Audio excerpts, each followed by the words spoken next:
Okay, let's start over. حكاية الإجماع على النفوذ قبل الحجر وقعت في كلام غير المغني، وهي مردودة بما قررته من الخلاف الشهير في ذلك.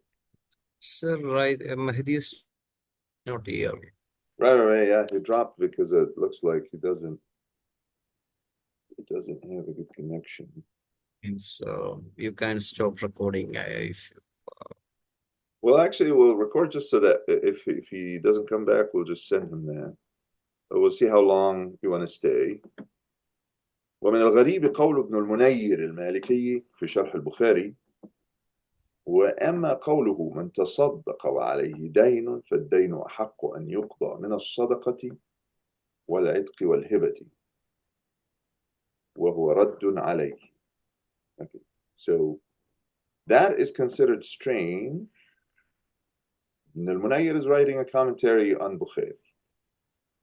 He says قوله من تصدق وعليه دين فالدين أحق أن يقضى من الصدقة والعتق والهبة وهو رد عليه فهذا إجماع من العلماء لا خلاف بينهم فيه. انتهى. أوكي. المقصود منه فقوله فهذا إجماع من العلماء غلط فاحش لمخالفته لما هو المعروف السابق من الخلاف في ذلك، بل الخلاف شهير محكي في النفوذ حتى بعد الحجر. So, okay, well, he is here advancing the thought that there is a disagreement. And in the last 10 pages, he's been building for, the view that you cannot decide this matter simply by saying that these activities are valid without any qualification. You have to qualify. So Mahdi, I mean, it looks like the purpose of the treatise is to establish the disagreement, is to establish the difficulty of the decision that Abdurrahman ibn Ziyada had or issued, the decision that he made that people simply cannot use their money if they are heavy in debt. He's going against that view, but not necessarily to say that the other view is better, but it seems like there is a disagreement. Okay. ويمكن تأويله بأن قوله فهذا راجع إلى قوله فالدين أحق أن يقضى لا لقوله رد عليه. So this ijma' has to do with الدين أحق, because that would be a claim of consensus. الدين أحق, maybe nobody will disagree with this because it doesn't answer the question of nafadh. How do you understand the question of nafadh, Mahdi? What if they do it anyway? Right? الدين أحق is the first advice. I'm telling you, don't give gifts. But if you give gifts, I'm not going to take the money and collect it from the people you give the gift to. Why? Because it's nafidh. Similar to the question of if I steal the water and do the ablution. If I steal the water, I shouldn't steal. But then if I make the ablution and pray, nobody's going to tell me this is an invalid prayer because it was a stolen water. Because it's water. And water works as a foundation for ablution, or the tool for ablution. وإن كان بعيدا من سياق كلامه. So يمكن تأويله, but this is a تأويل بعيد من سياق كلامه ما مر من حكاية الخلاف في ذلك حتى في مذهبه. هذا ما يتعلق بعبارة المغني. I have a feeling this غير المغني is a misreading. وقعت في كلام غير المغني or عبارة المغني. Yeah, it's a good question. كلام doesn't make it easy to read this as عبارة. وقعت في عبارة المغني, يعني كلام صاحب المغني. يكون بعبارة المغني. Yeah, but it's كلام before عبارة doesn't. Yeah, I'm reluctant to accept this because I think that the claim of ijma' came in المغني, but maybe others also claimed it. Anyway, we'll be patient with him. هذا ما يتعلق بعبارة المغني من الحنابلة. العبارة الثانية قول ذخيرة القرافي من أئمة المالكية ومحققين: من أحاط الدين بماله حرمت أو حرمت حرمت هبته وصدقته وعتقه. أوكي. ورد إقراره لمن اتهم عليه. ورد إقراره لمن اتهم عليه. Because maybe he is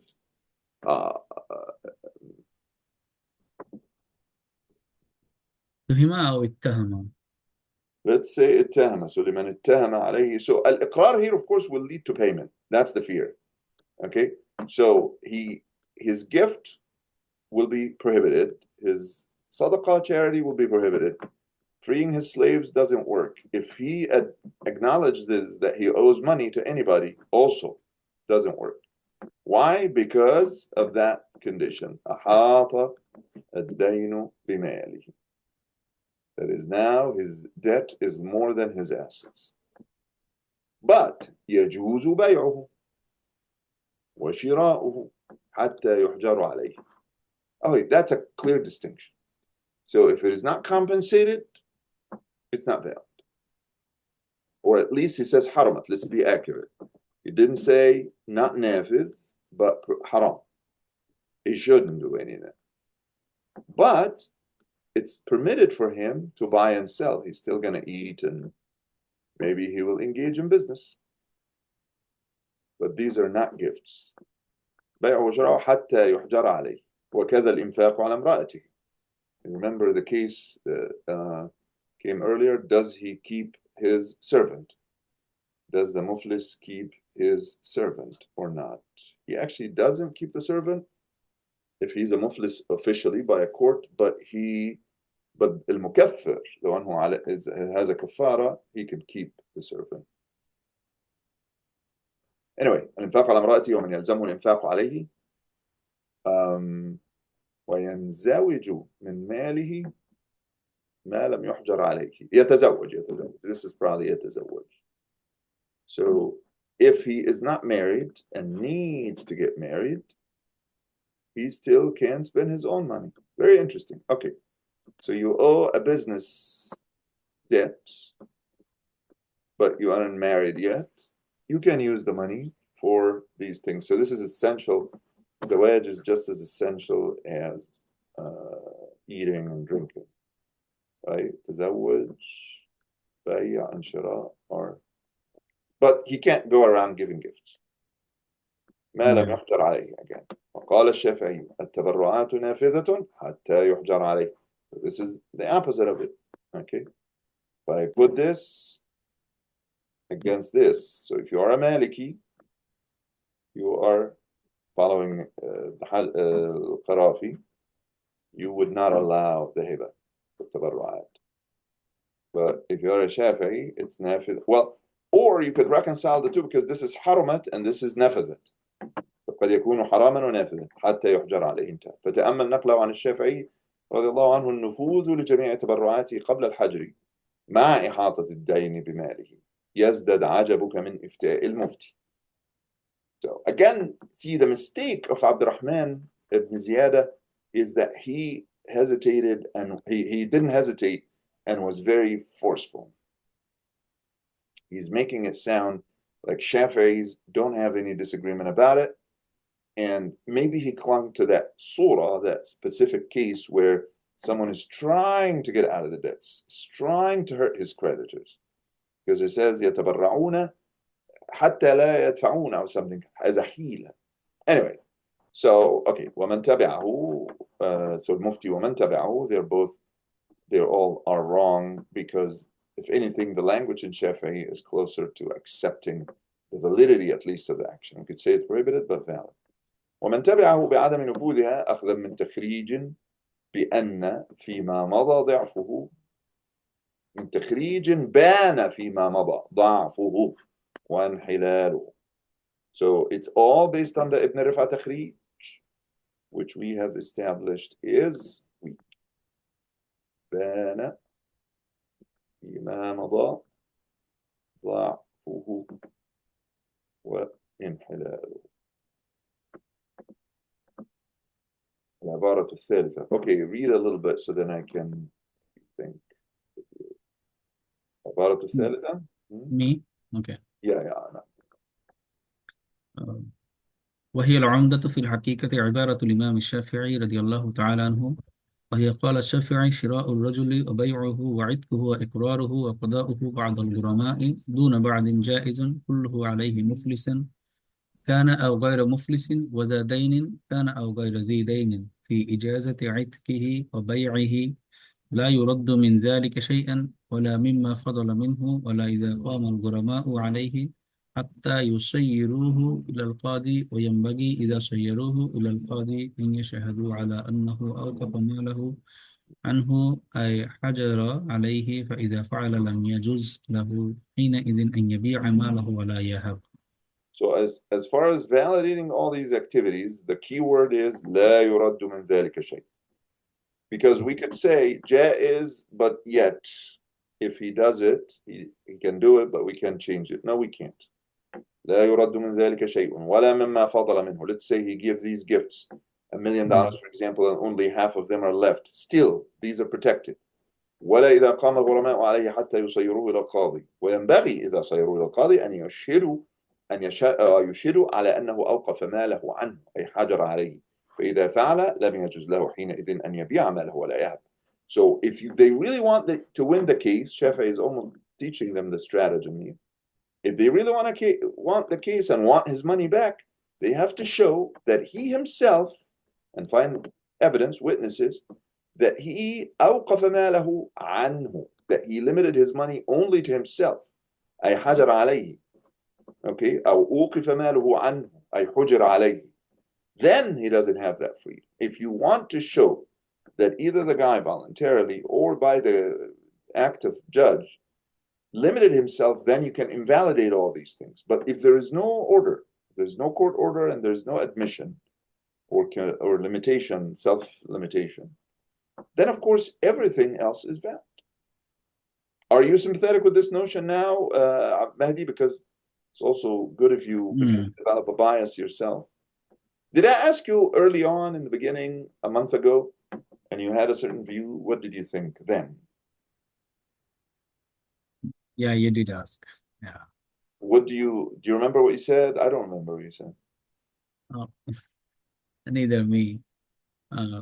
So what do you think now? That it is, do you have this respect for people's freedom, or do you think that other people's money should be protected? So it's either the creditors or the one indebted. You have to take one side. Yeah, I think other people's money should be protected. So then you disagree with Shafi'i because he's saying, look, this is an adult responsible. He must have his freedom because he's an adult. Well, because at some point he can pay. It's true it's taking a risk, but these guys took a risk by giving him the money. Okay. Instead of owning his activities or owning his time and his freedom, maybe they shouldn't have, because they're either business partners, they trusted each other at some point. Yeah, I mean, this is great. I don't want you to forget that your paper will be much more exciting if we take the fatwa side, fatwa against the madhab, and the evolution of the doctrine too. Because yes, there is a question of economics here, and you want to keep developing your bias and make good arguments. If your fear of disorder is higher than your respect for the individual's freedom, then this is a certain stance. So you would say, look, the fact that these people gave him the money doesn't mean that they didn't want it back. They wanted it back. And if we keep protecting people's freedom, they'll abuse it. Something like that. And then you can think of everything that Ibn Rif'a said, or Qarafi said, or all these other scholars. He, of course, does the comparative law for you, but you don't have to agree with him. Go to the Khira and see. Maybe he got it wrong. See what... And go to Al-Mughni. This would be the easiest. Of course, the Mughni is very well indexed now. So you can find this exact language. If you go to Bidayat al-Mujtahid, that's not the Ibn Rushd we expect, of course, because it's usually the grandfather. But here he's quoting from Ibn Rushd, the philosopher, the famous Al-Hafid. When it's Al-Hafid Ibn Rushd, man Al-Hafid? Died 595. This is the one who wrote on commentaries on Aristotle and so on. Oh, this is not the Ibn Rushd, the philosopher.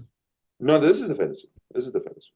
Yeah, the more famous one in the madhab actually is the grandfather, not this one. This one died 595 or 596, 1198. The grandfather died either 520 or 525. There's a disagreement because Some say that he died the same year that the Hafid was born, which would be 525, either 520 or 525. Yes. So if you see Fatah ibn Rushd, that's the grandfather. If you see Bidayat al-Mujtahid, that's this one, the grandfather, the grandson. So he's saying قال حبيب الرشد من متقدمين وأما تصرفه قبل الحجر فلا يجوز له إتلاف شيء من مالها. This is something that Malikis have. They don't believe in freedom. Malikis in general are maslaha siyasa people. And they beat you up in jail and they have no respect for your dignity.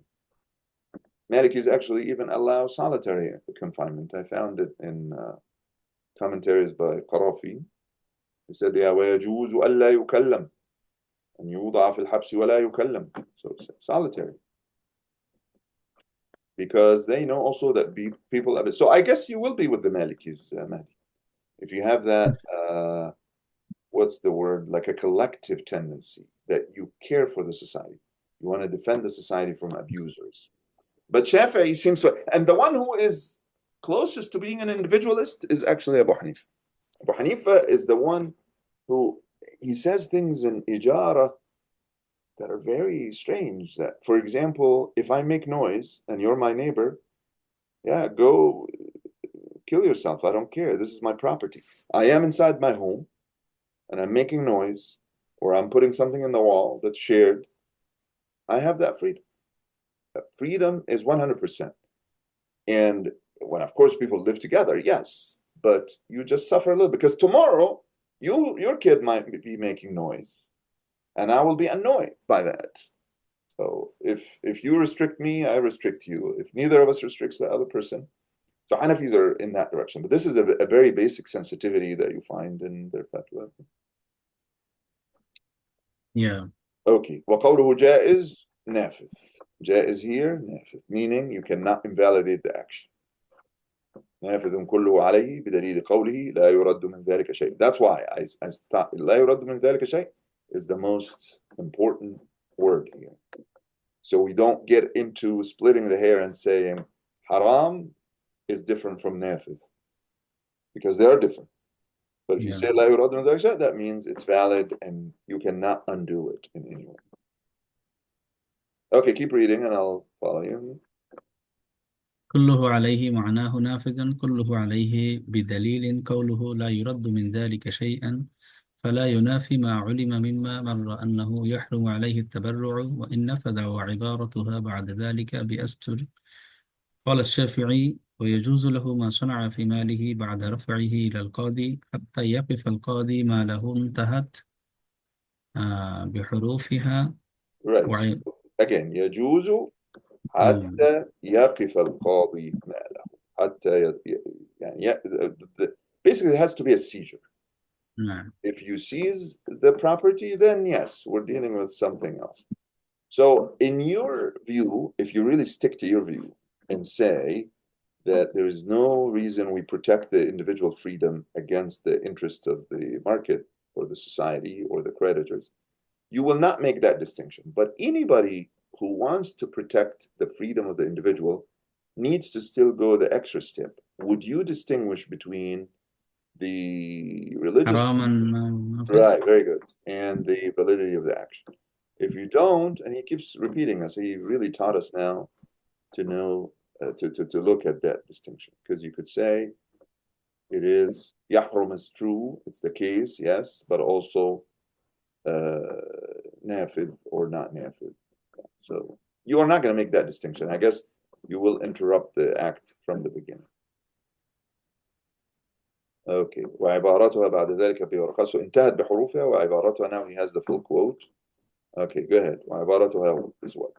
بحروفها. بعد ذلك بورقات وإذا حبس وأحلف وفلس وخلا ثم أفاد مالا جاز له فيما أفاد ما صنع من عتق وبيع وهبة وغيره حتى يحدث له السلطان وقفا آخر لأن الوقف الأول لم يكن وقفا لأنه غير رشيد إنما وقف ليمنعه ماله ويقسمه بين غرمائه فما أفاد آخر فلا وقف عليه انتهت بحروفها أيضا. So how is he using the word waqafa here? This is a certain act, a certain legal action that creates limits. Yeah. So إذا حبس, that's he created a certain kind of habs or endowment. وأحلف, then فلس وخلى ثم أفاد مالا, he gave that money, gave it to somebody, whether through عتق or أي تمليك. So what he's doing here, habasa, ahlafa, fallasa. What does Yeah, fallasa mean? there's someone who established a certain endowment, and I guess this could be akhlafa. I'm really struggling with his language too, because but what is certain is that he gave the money away after being in a situation where he shouldn't have any control. ثم أفاد مالا جاز له فيما أفاد ما صنع من عتق وبيع وغيره حتى يحدث له السلطان وقفا آخر. لأن الوقف الأول لم يكن وقف، لم يكن وقف لأنه غير رشيد، إنما وقف ليمنعه ماله ويقسمه. So this explains what we are struggling with here. The waqf, as I said, is a legal action. So why was he, let's bow it down. وقف. So that's habasa. The first waqf إنما وقف ليمنعه ماله ويقسمه بين غرمائه. Right. Okay. So it's the action affected the first one, and I guess afada malan here he means he gained more money. أفاد مالا جاز له فيما أفاد ما صنع. Very good. Okay. Now that has to mean that kind of thing. So أفاد here, he gained additional money. Okay. So let's make it into numbers. I have $1 million, and it's now seized by the government. And within that $1 million, there is a sale, and people are being paid, maybe partly. Then I made new money. How about this new money? Can I free slaves? Can I sell? Can I give gifts? Yes. Until the Sultan comes to this new money and create another waqf or another seizure. لأن الوقف الأول لم يكن وقف لأنه. So Sultan seized the first money because I was a debtor. Very good. And he's saying not because you lost your legal status completely, you're not senile, but it's just in relation to this particular money. So, okay. So you see, I think his love for freedom is really excessive. He's totally against you in his mind. Because he's saying now there are two sets of property. Yeah. In the first one, we agreed. So I guess he would agree with what happened with Donald Trump, though. The guy got bankruptcy protection 4 times. And each time he generates new money and nobody touches him. 4 times he got bankrupt? Yeah, he applied 6 times. They allowed it 4 times. Yeah. Because what happens is, look up the Taj Mahal, for example. That was in Vegas. After he bought this thing, of course, it's mostly gambling and stuff like that. So there's a lot of money that goes in, but also there is the danger of the money disappearing. So when this happened multiple times, he just couldn't control it. So he said, okay, well, the money that's coming is not enough. You could watch, if you're really bored, you could go to YouTube here, and the problem is there are tons of documentary, but I'd say be specific and just put Taj Mahal documentary. So this will show you, this is old stuff, right? Yeah, this is 30 minutes. This will explain how he would go through what happened to the Taj Mahal. Yeah, abandoned. So now this is actually telling you what's going on now. You see, when Trump was young, he used to come in these advertisements and movies. This is something he bought up a part, share in, and then he keeps losing the money in bankruptcy cases. And there are all these. So I think if the Hajar would say, well, until we take the guy and say that he is not, he's Safi, he's غير Rashid, because when we say that, we take all the money. But if it is specific waqf for property that is now occupied by debt, but then he has new money, أفاد مالا جاز له فيما أفاد ما صنع. he almost became two legal personalities here. One legal personality is occupied by the old debt, and then until the Sultan comes says, no, we will take the new money. حتى يحدث السلطان وقفا آخر لأن الوقف الأول لم يكن وقف لأنه غير رشيد إنما وقف ليمنعه ماله ويقسمه بين غرمائه فما أفاد آخرا فلا وقف عليه. انتهت بحروفها. فتأمل كلامه. He's approving here. رضي الله عنه تجوز نصا قاطعا لا يقبل التأويل في صحة تبرع المدين الذي لا يرجو وفاء إذ لا يكون مفلسا إلا إن كان كذلك لما قدمته في معنى لا يرجو وفاء قبل حجر القاضي عليه. Even though he earlier, if you remember, said this would be technically muflis but not legally muflis. المفلس من زاد دينه عن ماله ولا يرجو وفاء, meaning from the existing money. But he's still not muflis in the legal sense قبل حجر القاضي. As long as there is no hajj, he is free. ولو بعد مطالبة الغرماء ورفعهم له إلى القاضي.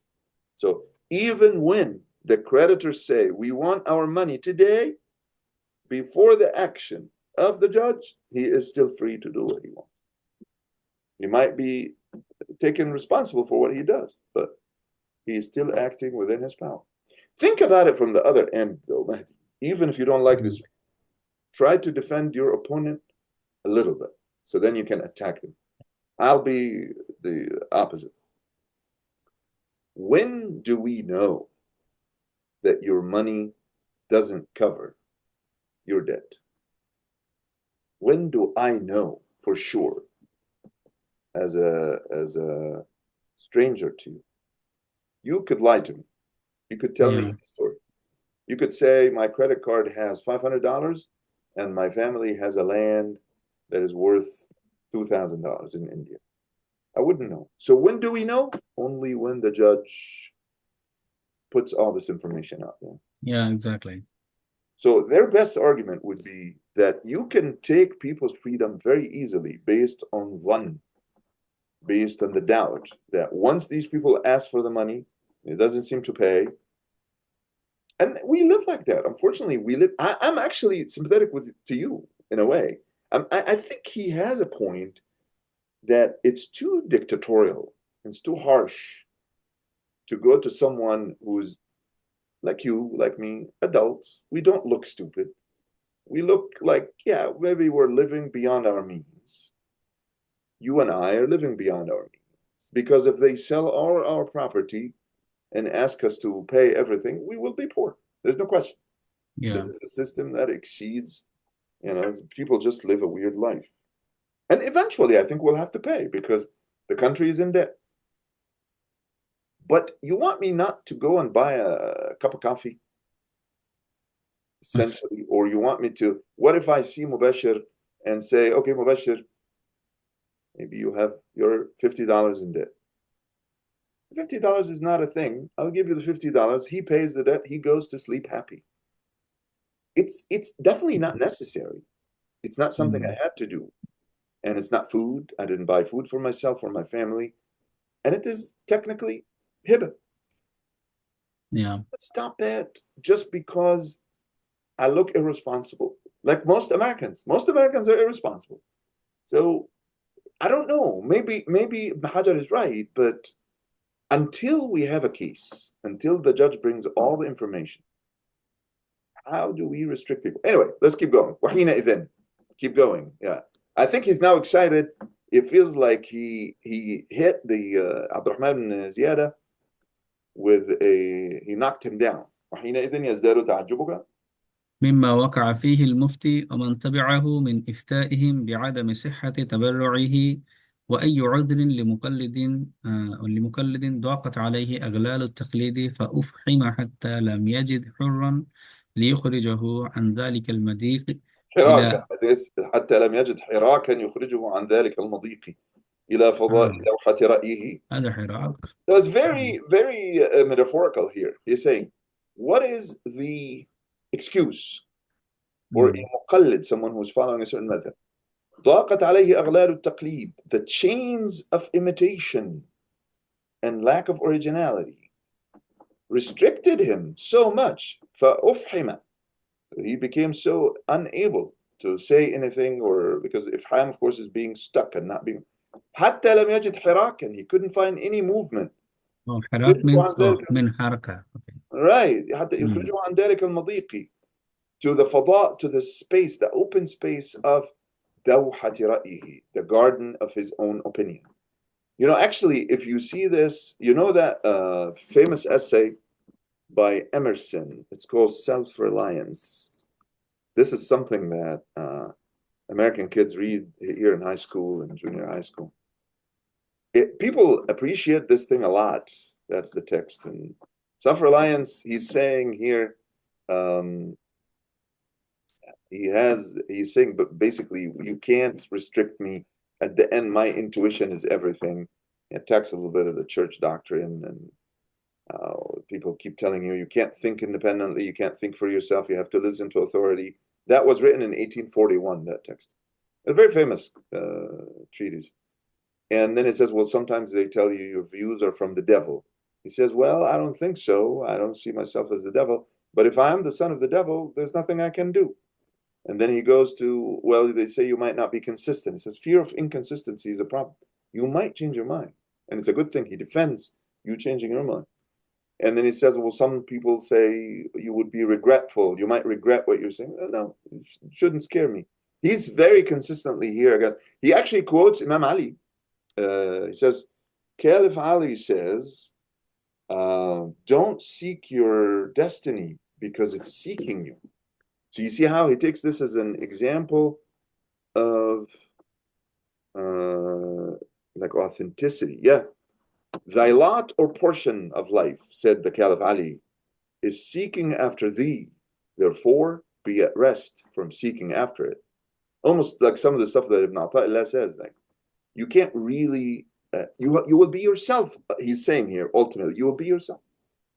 And your destiny is yourself. There's nothing you can do about this. He's taking it in a different direction a little bit. But of course, when we say things like that, we think more of God's control. Yeah, he does some fun things here. He quotes Zoroaster. It says, the gods love him because men hated him. No, okay. To the preserving mortal, said Zoroaster, the blessed immortals are swift.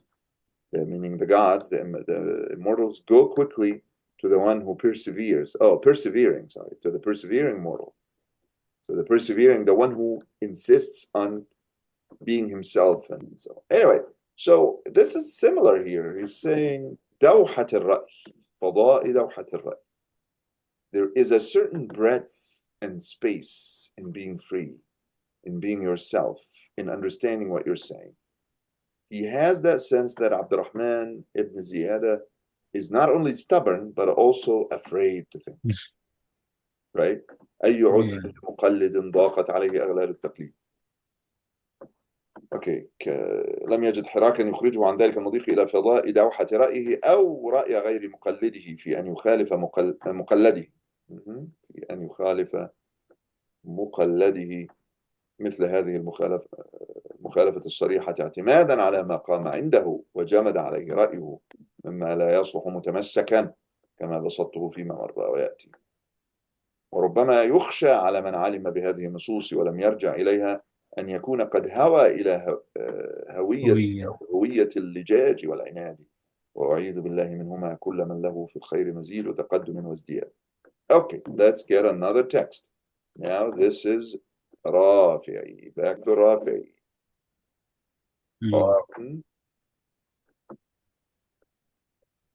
Yeah, read that. قول الإمام الرافعي في العزيز في الكلام على شروط السراية. على شروط سراية العتق الثانية لو ملك معتق في قيمة نصف الشريك وعليه من الدين مثل ما يملكه أو أكثر فهل يمنع الدين التقويم عليه والسراية فيه قولان كالقولين في أن الدين هل يمنع الزكاة والجامع أن سراية العتق حق لله تعالى وهو متعلق بحظ للآدمي كالزكاة والأصح أنه لا يمنع وجعل الشيخ أبو علي الخلاف في المسألة وجهين وقال من الأصحاب من قال لا يقوم عليه لأنه غير موسر بما يملكه بل هو فقير من فقراء المسلمين ولذلك تحل له الزكاة فإن أبرأه عن دين لم يقوم عليه أيضا كالمعسر يوسر. وقال الأكثرون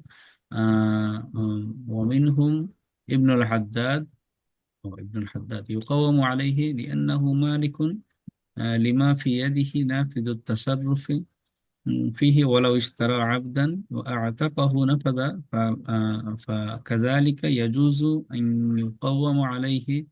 وعلى هذا يضارب الشريك بقيمة نسيبه مع الغرماء فإن أصابه بالمضاربة مع الغرماء ما بقي بقيمة جميع نسيبه فذاك وإلا اقتصر على حصته ويعتق جميع العبد إن قلنا تحصل السراية بنفس الإعتاد.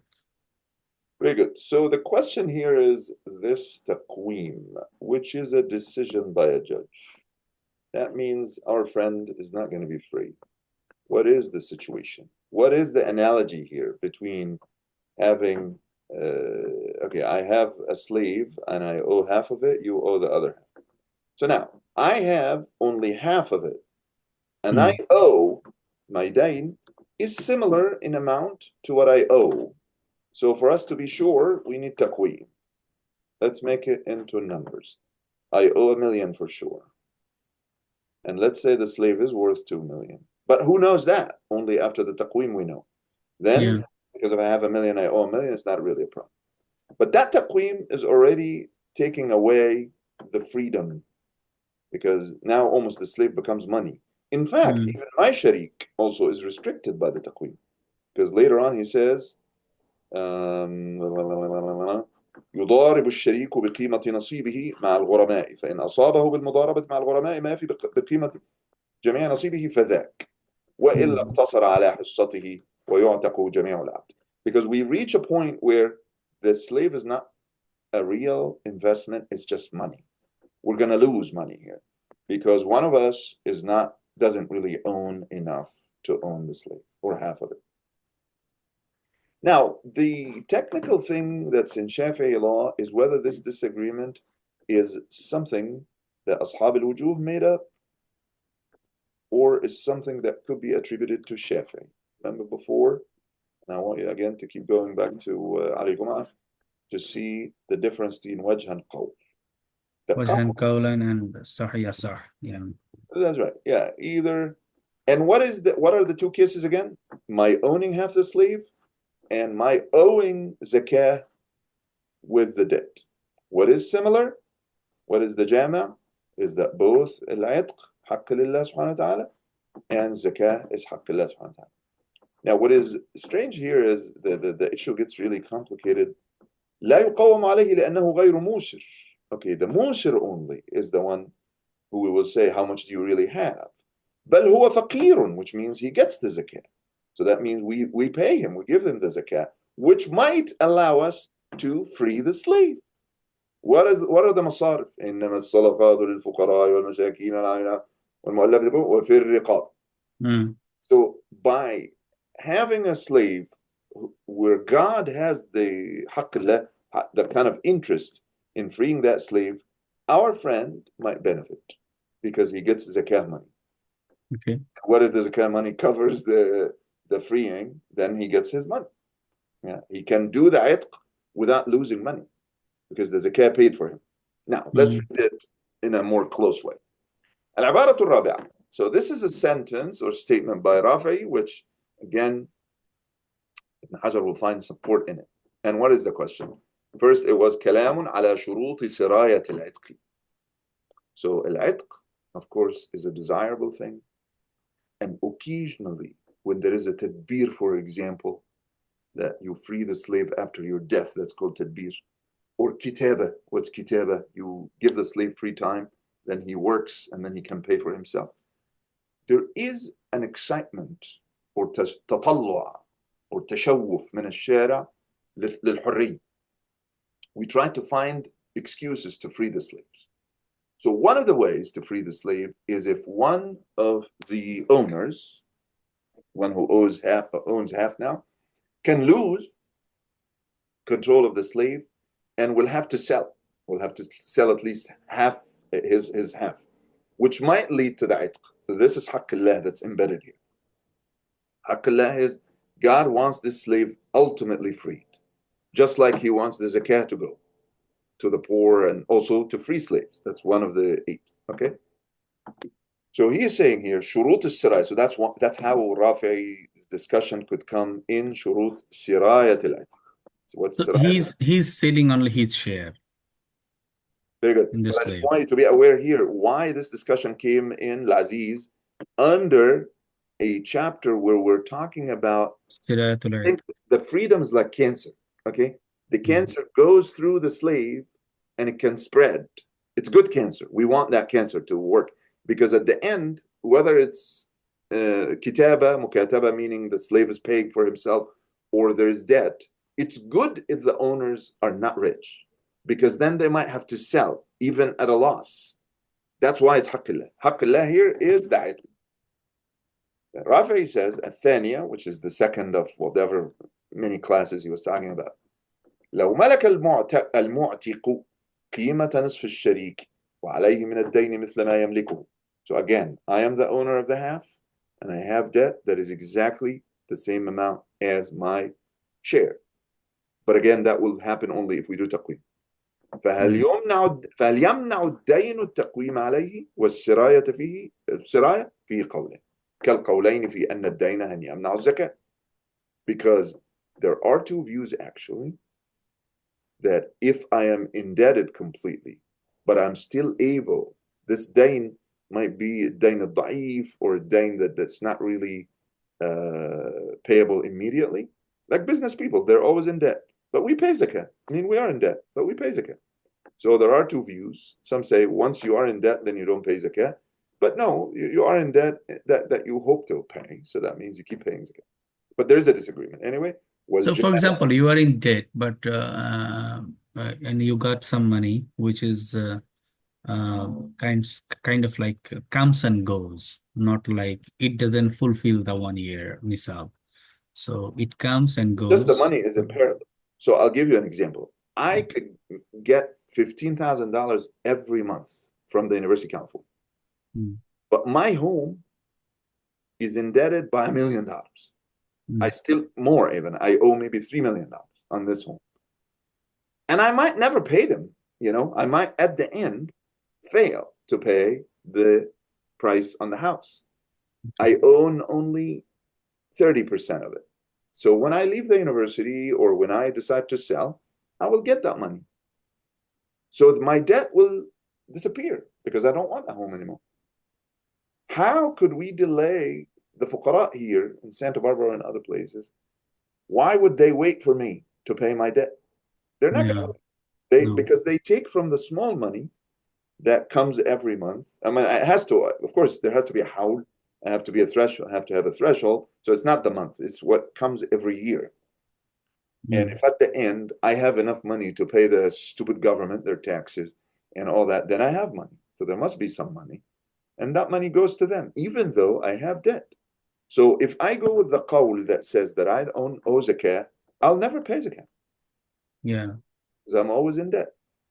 Did you get that one? So now, let's say that I have a share in a company, not a slave. And my debt is really significant now. And the owner of the company, the owner of the other half says, wait, you have to sell your half because you're not really solvent. You don't have enough money. Who's going to make that decision? A judge. A judge comes and says, you really can't keep owning your share in this company. Now, the company, unfortunately, freeing the company is not haqq lillah, but freeing the slave is a haqq lillah. So what complicates this is that it's not a company, it's a human being, and we would like, of course, to free them, just like we would like to give money to the poor. فالجامع أن سراية العتق حق لله تعالى وهو متعلق بحظ للآدمي كالزكاة والأصح أنه لا يمنع meaning الدين لا يمنع الزكاة وجعل الشيخ أبو علي الخلافة في المسألة وجهين. So who is this Abu Ali? I should know. Who is this Abu Ali? Yeah, I was thinking too. This is a famous one, 4th century maybe. Daqqaq, I think daqqaq. So this is daqqaq. But we could because when you write your paper, it's always very chic if you identify the people. I think this is daqqaq. And you might find even, or am I wrong? Yeah, I think he's the 4th century. He's the teacher of Qushayri. But this is not enough, of course, to be sure, but we can go back to Ali Gomazin. So anyway, someone most likely, I think, from the 4th century says that this disagreement isn't really traceable to Shafi'i. If you can't trace it to Shafi'i, then it's wujuh. Okay? It's either aqwal or wujuh. وقال من الأصحاب من قال, still دقاق probably, or whoever said that, من الأصحاب شافعي من قال لا يقوم عليه. لا يقوم عليه, because the moment we do that, then we might find that he is really insolvent and he will have to sell. لا يقوم عليه لأنه غير موسر بما يملكه بل هو فقير من فقراء المسلمين ولذلك تحل له الزكاة. So if the community is really rich and we have a lot of zakah, we might be able to pay for that slave to be freed, in which case he can even be paid, actually. Because if the zakah goes to free the slave, he will get his share. How do you free the slave? You pay the owners. And he's the owner.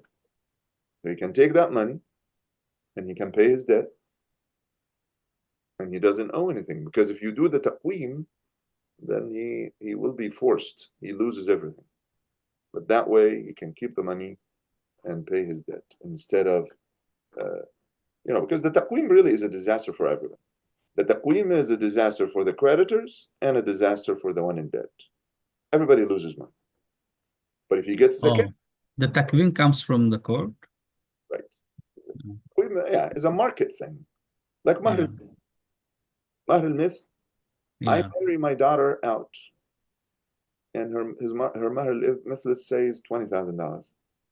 But I want to give her to my friend, and it is $5,000 because I don't want him to pay a lot of money. She goes to the judge and says, my Mahr al-Mith isn't that amount. He doesn't invalidate the marriage. He just judges that she gets that difference, 15,000 more or something like that. That's how Hanafis think about it anyway. But I guess Mahr al-Mith, I don't know, Shafi'is have a little bit of that. No, Shafi'is might invalidate the whole thing. So is that Hanafi case for Mahr al-Mithil?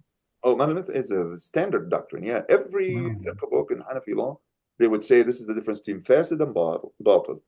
Batil means we can't save it. The contract is bad, the woman is never married. But in their case, shighar, for example.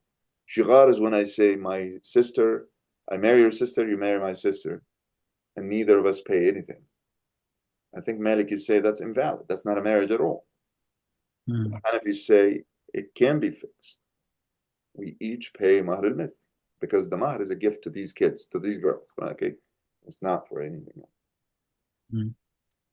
طيب تحل له الزكاة فإن أبرأه عن الدين لم يقوم عليه أيضا كالمعسر. So if this zakah gave him enough money, so he gets he gets paid as an owner, then we don't need the taqweem also. كالمعسر يوسر. How did the معسر أوسر? Can you translate this into clean English?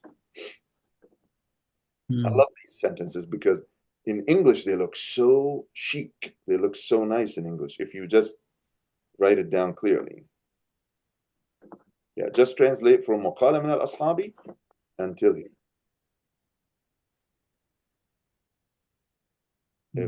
If possible. Wonder if I can do it. This thing is awful. Always give me these weird lines. I guess I could get another color so you see what I mean. من الأصحاب من قال. I will try it. You can tell me if you understand what I'm saying.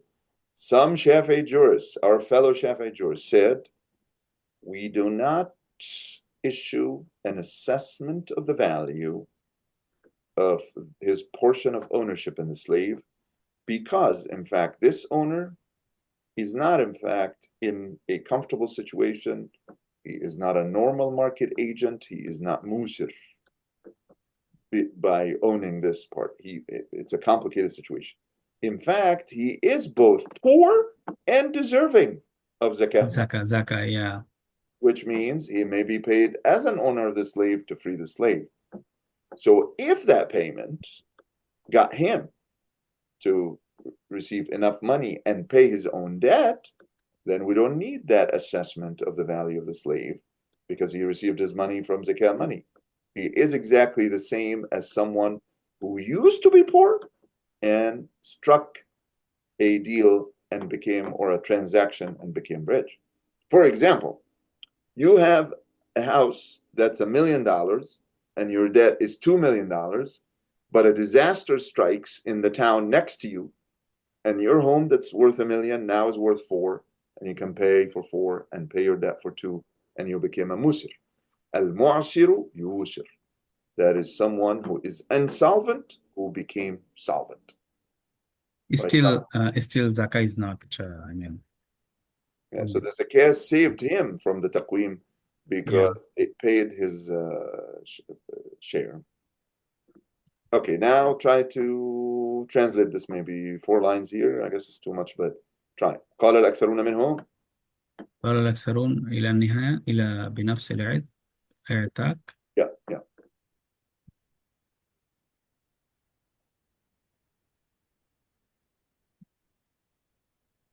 So this would be the counter view.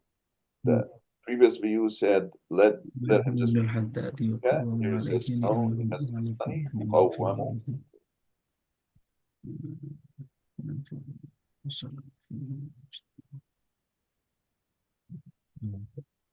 So, وقال الأكثرون, the majority of the scholars said, ومنهم ابن الحداد, among them Ibn al-Haddad said that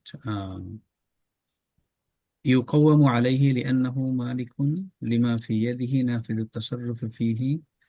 Zakah is assessed, يقوم assessed, should we say assessed or evaluated? I think assessed. Assessed, yeah. An assessment, assessed. A market assessment, a value assessment is issued. Assessed upon him because he is the owner of what is in his possession, which is the hand, right? Yeah, and has legal authority, nafiz. I mean, nafiz التصرف فيه, over it, legal authority over it. ولو اشترى عبدا وأعتقه نفذ فكذلك يجوز أن يقوم عليه. Even if he were to purchase a slave, ولو اشترى, purchase a slave and emancipate him, وأعتقه, and freed him or emancipate him, the emancipation would be valid. Right, and then we will do taqweem, right? Because in the middle of the debt, if he buys a slave for $500,000 and he sells it, let's say, for 400,000, so we will say, no, we'll do taqweem. Maybe we will invalidate also this, or we'll at least give some value, some assessment to this action, because that is money that the creditors can use. يجوز أن يقوم عليه, meaning an assessment is issued against this kind of value, because that might enter into the bankruptcy procedure. Yeah. It is likewise permissible to assess zakah upon him. And يقوم عليه. So what is the solution? If we say we do taqweem, they have a very specific advice. What would you do here? Based on this, the partner enters into mudaraba. So it comes the one here, who owns the other half of the slave. فعلى هذا يضارب الشريك. The partner enters into mudaraba بقيمة نصيبه مع الغرماء, with his shares value مع الغرماء, alongside the creditors.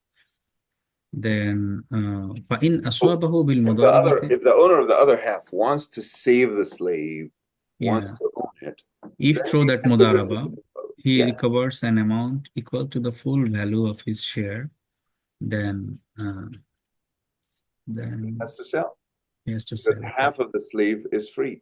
Either the other owner is able to essentially pay for our indebted brother by this mudaraba ma'al ghurama, if he is able to pay the whole thing, then, and maybe he will pay, and the slave will be free anyway. But either he Okay. pays the whole thing and he gets his money, then he gets enough money, or Yeah. otherwise he just gets his share. Just his share, yeah.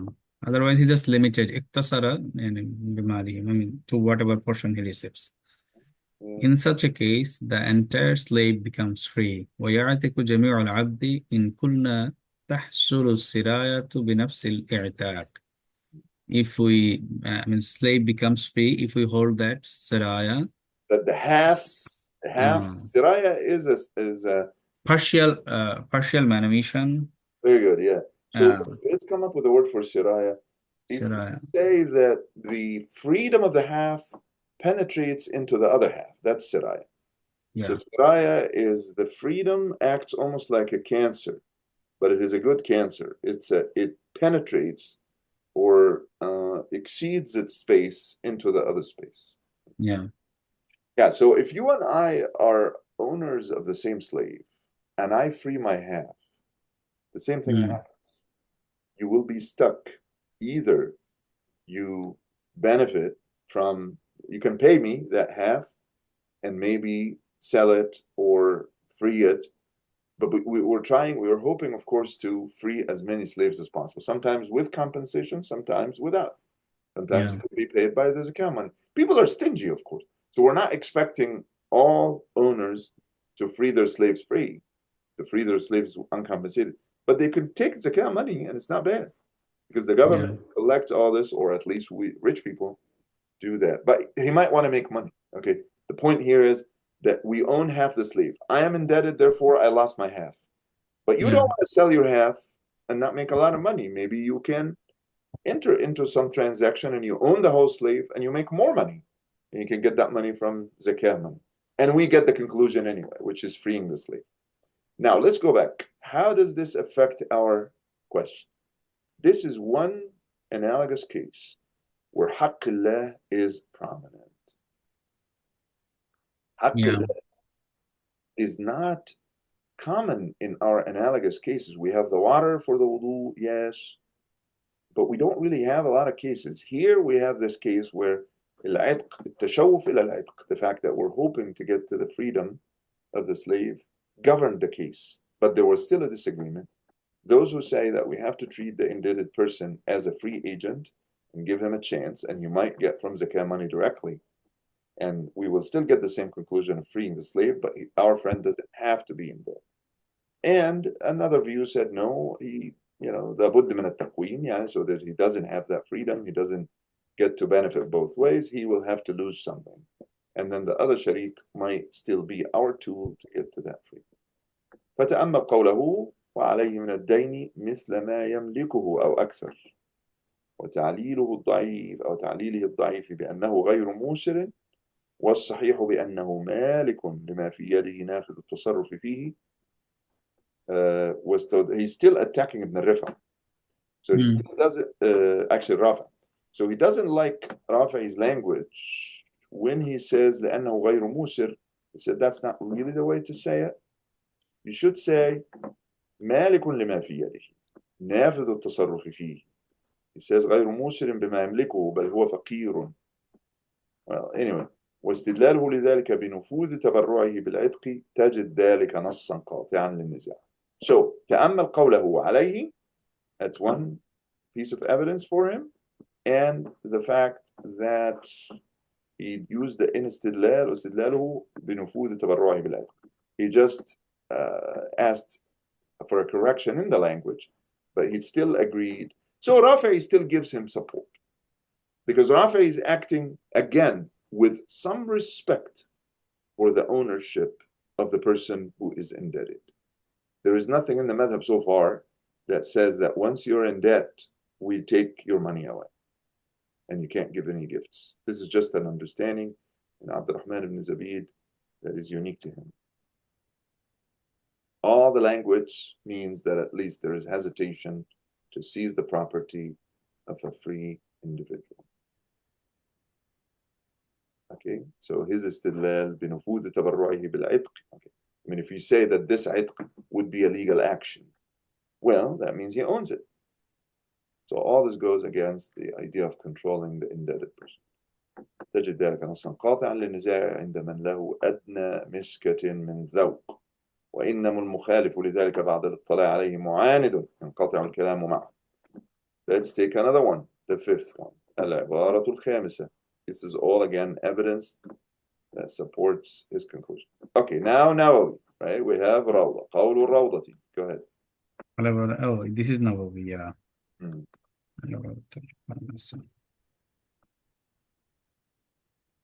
Yeah, try to take this, I guess, if I see the end of it. Is there Sadisa here? That keeps going. Let's see where he will stop. Why don't you start it?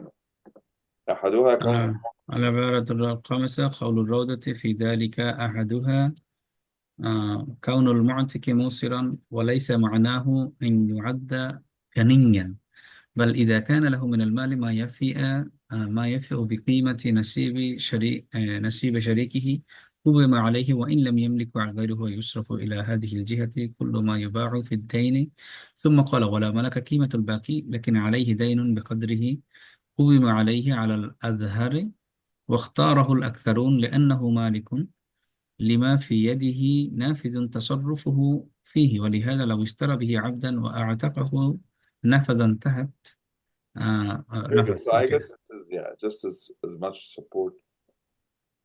So إن كان المعتق موسرا, so the one who's paying a slave has enough money. But we don't mean by that that he is rich in the sense that he has surplus. That's what ghani is. Rather, if he has enough money that would cover the price of the share of his co-owner of the slave. In that case, because again, we're trying to free as many slaves as possible, we get to the taqweem. What is the goal of the taqweem? Is to know how much he should pay his sharik. قوم عليه وإن لم يملك غيره. So even if that's his only money, ويصرف إلى هذه الجهة كل ما يباع في الدين. Okay, so we'll give all the money. Well, yeah, I guess it didn't specify here, but if that one is sold against a certain debt, yeah, this will be given. ثم قال, maybe he wants us to focus on this now. ولو ملك قيمة الباقي ولو ملك قيمة هذا مالك. right. ولو ملك قيمة الباقي لكن عليه دين بقدره أو قوم عليه على الأثر واختاره الأكثرون لأنه مالك لما في يده نافذ تصرفه فيه ولهذا لو اشترى به عبدا واعتقته نفذ. Same thing here. That if he were to sell parallel to this debt, sell and so you're gonna go. Yeah. Thank you, Mubashir. Very nice to have you. Salam alaikum. Yeah, I mean, it's basically saying the same thing. You could act on the part of the slave that you have. You could entice your co-owner to free the slave, and with that, if you're gonna pay him, right?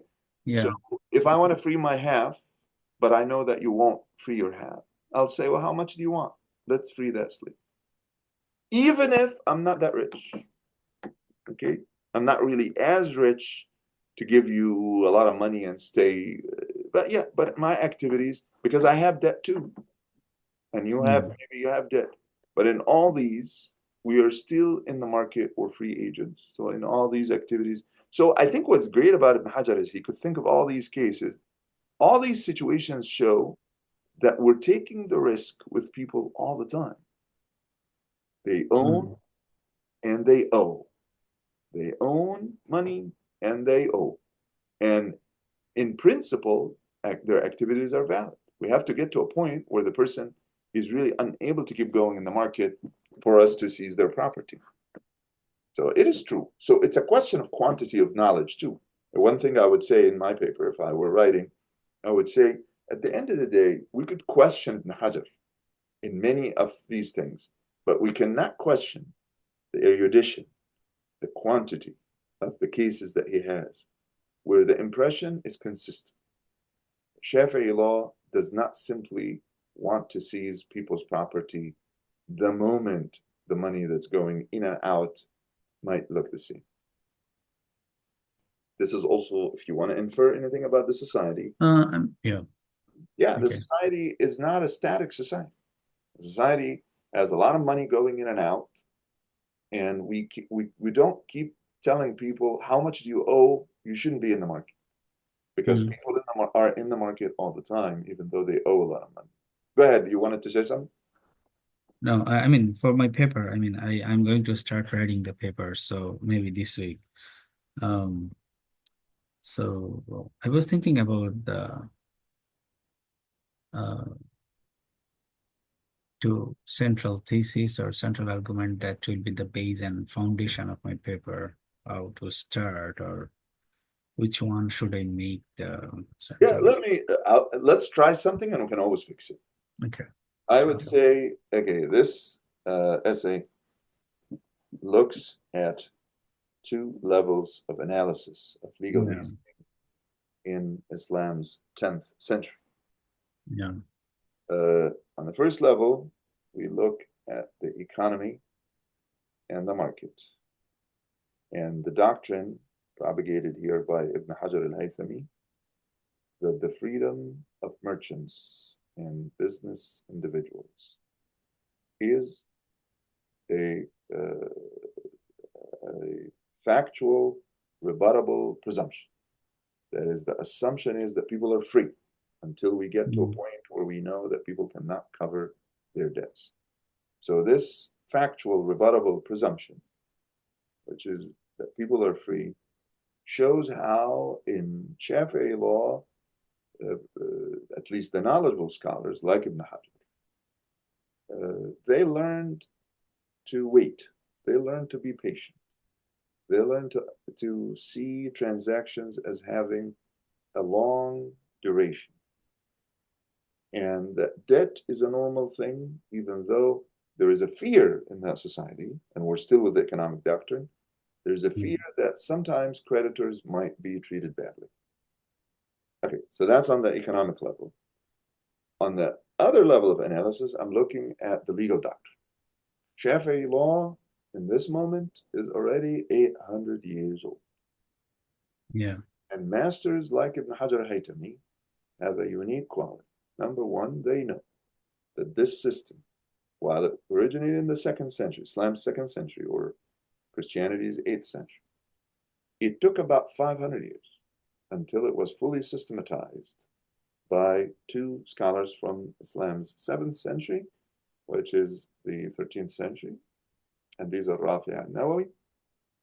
But then a new problem arose in the 3 centuries separating Nawawi and Ibn Hajar, which is the disagreement among the systematizers. Rafi' and Nawawi, with all their distinction, were human beings, and they occasionally disagreed. Sometimes the one with himself, because the person wrote multiple books, sometimes each one with the other. And then you can insert Nawawi. You can say Ibn Hajar is not the very first one to notice that. In fact, 1 century after Nawawi died, Al-Isnawi in his Muhimmat wrote a whole book, 10 volumes, with an introduction explaining 20 situations where the law might be unclear or obscure. And the first one of the 20 is situations where Rafi contradicted himself or contradicted Nawawi. And if that problem is 200 years old by the time of the Hajar Haytami, because Isnawi noticed it in the 8th century, Islam's 8th century, which is the 14th century, then by the 10th century, Ibn Hajar's century, Islam's 10th century, which is the 16th century of our common era, it became established that it's very easy for people to get it wrong. And in this case, the condemnation was issued against Abdurrahman ibn Zabid, who seemed to be a good enough local scholar, but not a capable enough scholar to know that he cannot just snatch an opinion from one source. And ultimately, Ibn Hajar looks like he has the upper hand because he has enough case. Because he shows us that in different commentaries, the presumption that the presumption that once someone is in debt, they have to be totally denuded of their control of their property, which is Abdurrahman ibn Zabid's view, that's totally counterintuitive and counter-doctrinal. This is against the doctrine. The doctrine of Shafi'i law seems to be in favor of the freedom of the businessman. Now, you could come to this, Mahdi, and say, I live in a heavily credited society, and I feel like Ibn Hajar would be tolerant of this thing that we have now in the 21st century, or Islam's 15th century. But I think they're wrong. And my intuition is to say, let's not give too much freedom. In fact, it's better, not because Abdurrahman ibn Zabid is right about the Shafi'i doctrine. He may be wrong about Shafi'i doctrine, but he may have the right intuition, because ultimately human beings should not be trusted. The moment we allow people to take advantage of their creditors, they will. And then the debt will never be paid. That would be a very entertaining paper. I mean, if we stick to these, if you find evidence for these assumptions, it'll be very entertaining. Khalid would love it, probably take it and publish it. Yeah. Because it's very nice. Inshallah. And yeah, so it will take that patience now with these texts and taking them and translating them. But if you don't find enough, if what I'm saying now is just not easily supportable, yeah, you can modify. Just make but at least two claims. One about the economy and the nature of Islamic doctrines on the economy and the markets and debts and so on. And the other one about the madhab and its stage of development until this moment. And don't go beyond 10, 15,000 words. You know, once you make it a booklet, it's going to be clumsy and hard to publish. If you really put this in 8,000 to 10,000 words, that would be good. Now, law reviews might take 20,000 words. Sometimes they like that, but it depends on where you want to publish it. That UCLA Journal of Islamic and Near Eastern Languages and Near Eastern Laws, they might take it if it is big, because they like 20,000 words and so on. Oh, okay.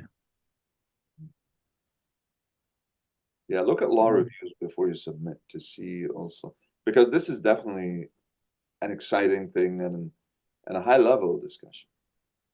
Okay, let's keep translating. وقولها انتهت وقولها بقدره مرادها ما في أصلها كما علمت. It can't be قولها, it must be قوله. وَأَعْتَقَهُ قَوْلُهَا. Who will be her? There is no her here. That's right. Yeah. I think this is just something from the press. Let's read it as قوله and see if it works. وقوله بقدر مرادها ما في أصلها كما علمت. ما في أصلها كما علمت أو أكثر، ومن ثم جرى صاحب المنطقة وغيره حتى أصحاب المتون كالحاوي وفروعه على ما في عبارة العزيز من أنه لا فرق بين أن يكون عليه دين بقدر ما تبرع به أو أكثر منه، على أنه لا اعتراض على الروضة في ذلك لما علم من تغليلها المذكور، أنه لا فرق، ومن ثم عبر بعض مختصري الروضة بقوله وإن كان المعتق مديونا واستغرقت القيمة ماله. So the only way to apologize for قولها is if we say الروضة. So the expression in الروضة بقدره, where did بقدره come here? It came in the debts, right? مالك قيمة الباقي عليه دين بقدره. Okay. So the dain, could it the same or exceeds? I think that's the discussion. So بقدره, meaning the dain is exactly the same as the qima. مرادها, the purpose of that statement in الروضة is ما في أصلها, which is the matn that it is explaining. But actually, didn't we see الروضة is essentially a summary of Al-Aziz. Al-Aziz is a commentary on Al-Wajiz. So the أصل الروضة would be الرافعي كما علمت. So بقدره is not only بقدره أو أكثر. It could also be that the debt exceeds. ومن ثم جرى صاحب المنتقى وغيره حتى أصحاب المتون كالحاوي على ما في عبارة العزيز من أنه لا فرق بين أن يكون عليه دين بقدر ما تبرع به أو أكثر منه. Okay, so that's the qualification. بقدره is not limited to the equality. It could also be that it is a little more. Okay. Yeah. على أنه لا اعتراض على الروضة في ذلك, because he seems to limit it to only when the debt is equal, not exceeding. لما علم من تعليلها المذكور أنه لا فرق. Because I've already told you earlier that he says there's no difference between the debt being the same or higher. ومن ثم عبر بعض مختصر الروضة بقوله وإن كان المعتق مديونا واستغرقت القيمة ماله. So الاستغراق includes equal or more.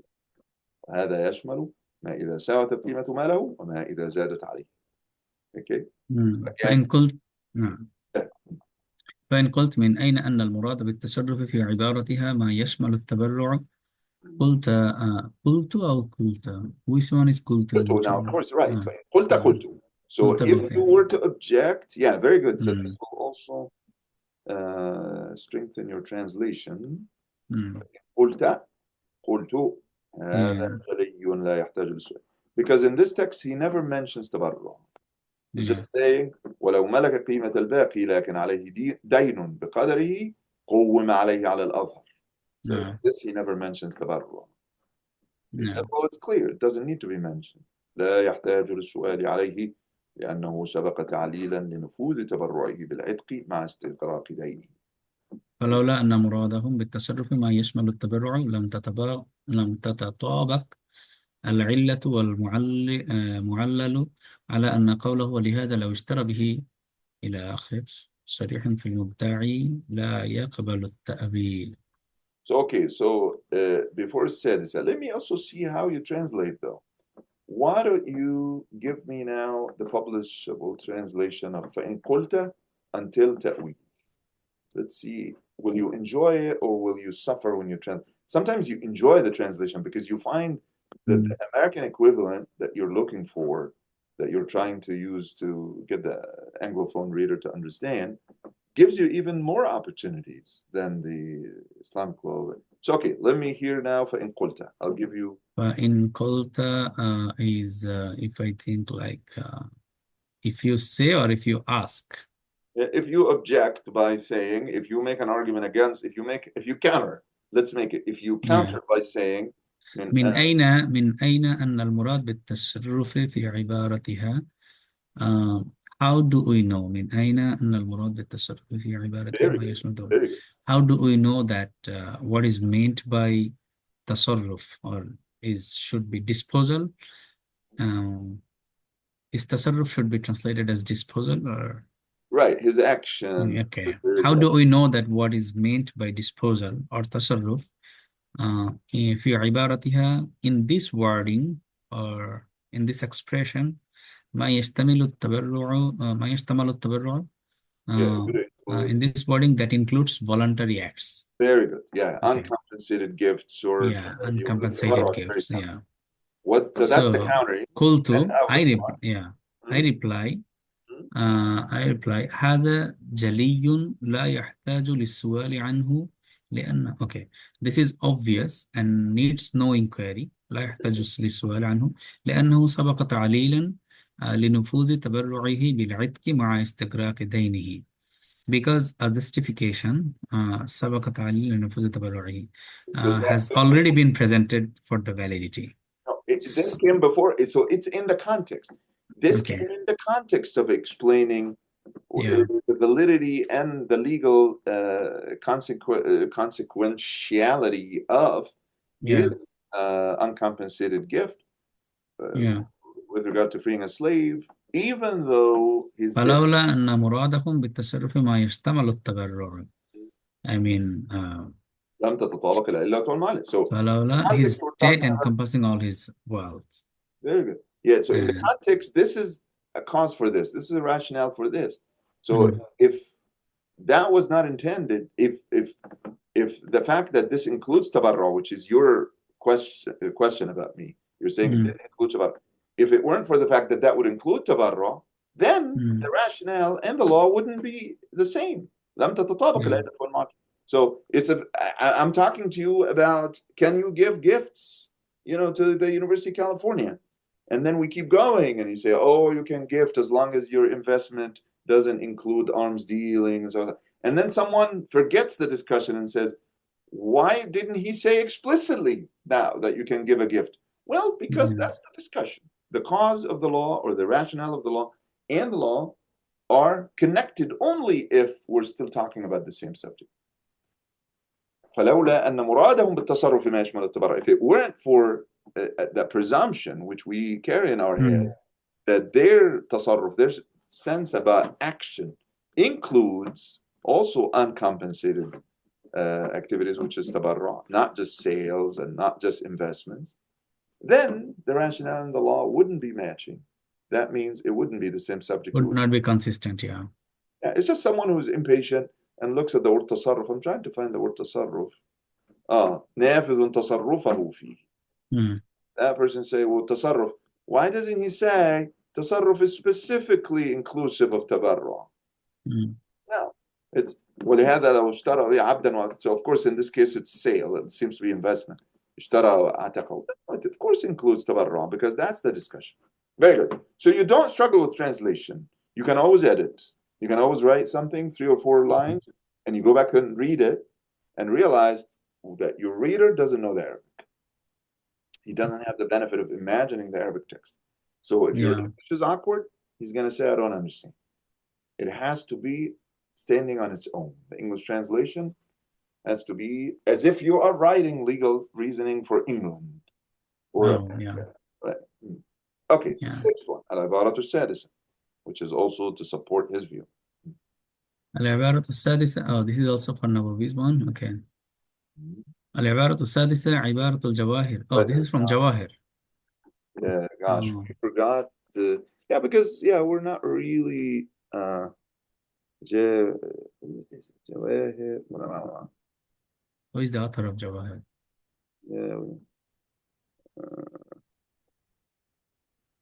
Sometimes the problem is the user. الجواهر النقية بفقه السادة الشافعية.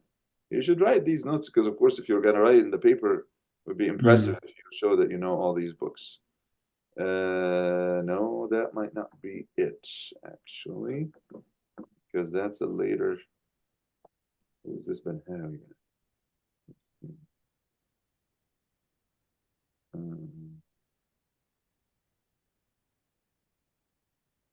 No, that can't be.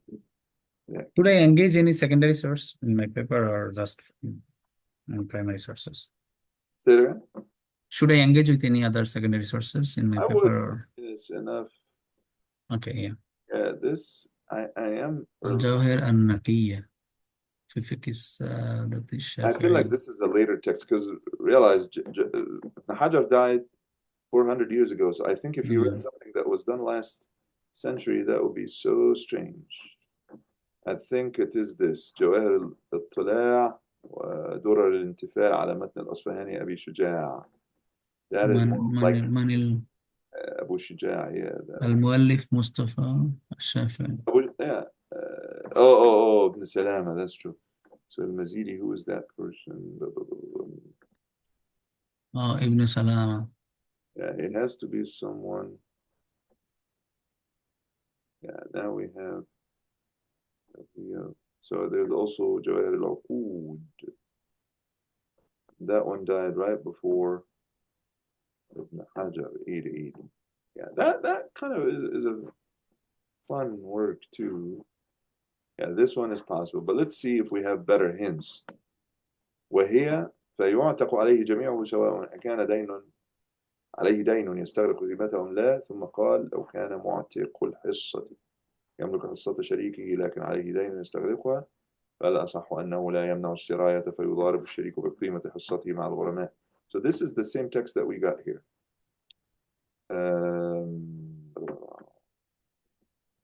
يضارب Ibn al-Haddad. So is there a Jawahir by Ibn al-Haddad? There is a book, Jawahir al-Uqud wa Mu'ayn al-Qudat al-Muqi'in al-Shuhud. Author is al-Minhaji al-Asyuti. Yeah, that's right. I think actually it's not even Jawahir. I think it's Jawhar. Oh, جوهر النفيس في سياسة الرئيس لابن الحداد. oh, this one is So if that's right, ninth. This is 9th Hijri century. right. So Yeah, so easily 300 years before because he quotes here Ibn al-Haddad specifically, and I don't know Ibn al-Haddad, of course. Like what I mean, I heard the name, but so I think this is al-Jawhar. Ibaratul Jawhar. It's possible, but not sure too. So we'll keep investigating. At some point, of course, we might ask. I mean, we might not ever come to that point of being 100% sure. But if you find al-Jawhar, that book, al-Jawhar al-Nafis fi Siyasat al-Rais, actually, let's look up now. His text is فيعتق عليه جميعه. Let's see if this comes up.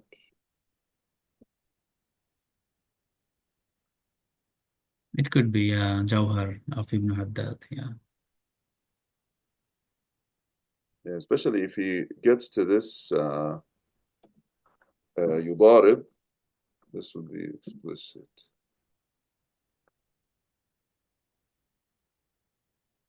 كلكم راع.